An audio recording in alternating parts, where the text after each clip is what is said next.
بسم الله الرحمن الرحيم. حديثك لا تنادي فهبوا يا بني قومي أسودا أعيدوا للدنا أمجاد عصر وفلوا بالحديد لنا القيود. Hello everyone, this is Colin once again.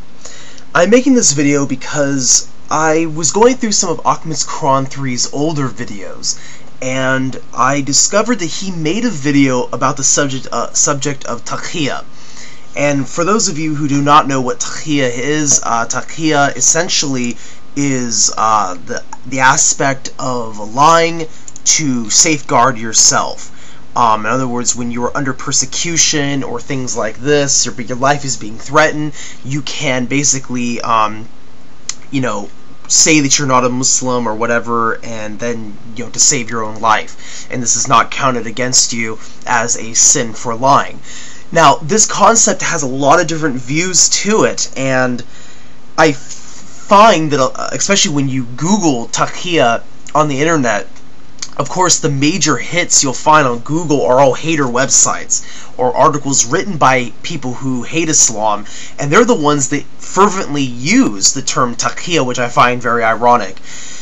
Now, the thing is, I watch Ahmed's Quran 3's video because, having studied the idea of Taqqiya and having read many articles, having read the Tafsirs of two of the key verses that haters use to prove that Muslims can lie without even looking into how Muslims interpret these said verses, I feel like before I even watched the video, I felt that I could refute it just based on the subject matter, because having dealt with many cronies of Ahmed's Quran 3 that come slithering over to my channel and attempt to tell me that Taqqiya this, Taqqiya that, it's every other word for them, I'm used to them, basically believing in this concept as authentic, or at least thinking that all Muslims should and do practice Taqqiya. Now, having said that, after watching his video, he referenced a couple things in his video which I had no idea what they were. He mentioned a certain tafsir which I was unfamiliar with, or I don't think it was a tafsir, but a certain book, and he mentioned a quotation by Ibn Abbas. So he finishes the video after quoting these references, and then he goes on this basically 3-minute exegesis of his own, where he says that, so basically this means that Muslims can lie about pretty much everything. They can lie about the elements of Islam, in other words, saying that Islam's a religion of peace. They can basically lie about the things that the Prophet did. They can lie about, parts of Islam, or what Islam stands for. He used the term that Muslims can therefore become sleepers, and then therefore can act like non-Muslims, or therefore can be disingenuous about Islam, and can outwardly lie to non-Muslims whenever they feel like it. Basically, I've seen this common theme before. It's a very traditional Islamophobic attitude to basically say that you cannot trust Muslims at all when they say anything. And I feel that this is because of a very, very mischaracterization of the concept of lying in Islam, whether you call it Taqqiya or not. Now, having said that, I googled Ibn Abbas Taqqiya because I wanted to find this reference that he was using. Come to find out that I found the article, and it's from alislam.org, and what's interesting is I started reading this article. It's called Al-Taqqiya / Dissimulation Part 1, and I started reading it, and again I got that feeling, as those of you who have watched my Hater Exposed 1, 2, and 3, I got that familiar feeling that I had heard this just 3 minutes ago. Come to find out that Ahmed's Quran 3 has once again been caught plagiarizing word for word from this article. And what's even more entertaining is that this time, to his credit, it's not a non-Muslim article, it is a article written by a Muslim. But not just any Muslim, it's written by a Shia Muslim, because if you Google alislam.org, it comes up being a Shia Muslim website. Now, why do I make the big deal that it is a Shia Muslim? Well, because if you look at the definition on Taqqiya, now again, I'm very careful when looking at Wikipedia, but I'll be citing not only Wikipedia, but the Encyclopedia Britannica for its definition of Taqqiya, and it makes it very clear that in Shia Islam, this is an article of faith, or at least it is very integrated in the Shia history and traditions that Taqqiya, this is where Taqqiya comes from. Now, we'll get to the Sunni attitude in a moment, but I wanted to make that very clear that this is a more Shia concept, at least with Taqqiya, and that this article is written by a Shia Muslim.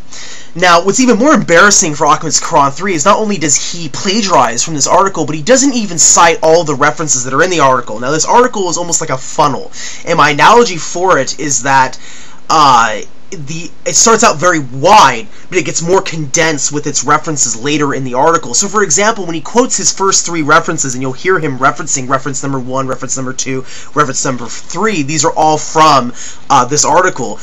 They're very, very broad. I mean, you have Ibn Abbas and others saying that, if you're coerced into saying something that is unbelief, but your heart is in the right place, it does not count against you. What's interesting, though, is that as the references continue, they actually have full-scale examples about when this when lying is used, and it's under extreme circumstances, when people are being tortured or things of this nature, when they're ambushed and tortured. There are hadiths and there are scholars that mention this in extreme detail, that lying is an extreme sin unless you're under extreme circumstances such as being threatened with your life or torture or things of this nature. So I wonder why Ahmad's Quran 3 didn't mention those other references. Probably because it would have shot his argument in the foot yet again. Now, what I'm going to do in the description section, I'm going to post a lot of articles because I do not have enough time to go through and read every single one, so please do yourself a favor and read these articles. Now, I'm going to post in the description section, in this order, the Wikipedia article which gives the definition of Taqqiya, and I've checked out all the references, and they're all legitimate references. I've also shown that it's very likely that Ahmad's Quran 3 got this article from this Wikipedia site or article because the link is there for this Shia written article.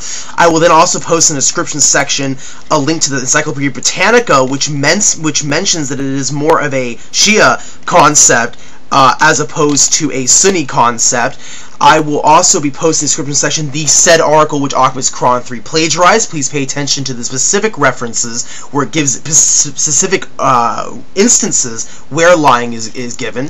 I will be posting individual tafsir exegesis on chapter 3 verse 28 and chapter 16 verse 106 of the Quran, which haters say is the proof that Muslims can lie. Let's see if that's true. Please pay attention to the specific historical references and examples given by these Muslim scholars when they are writing their exegesis on these 2 verses.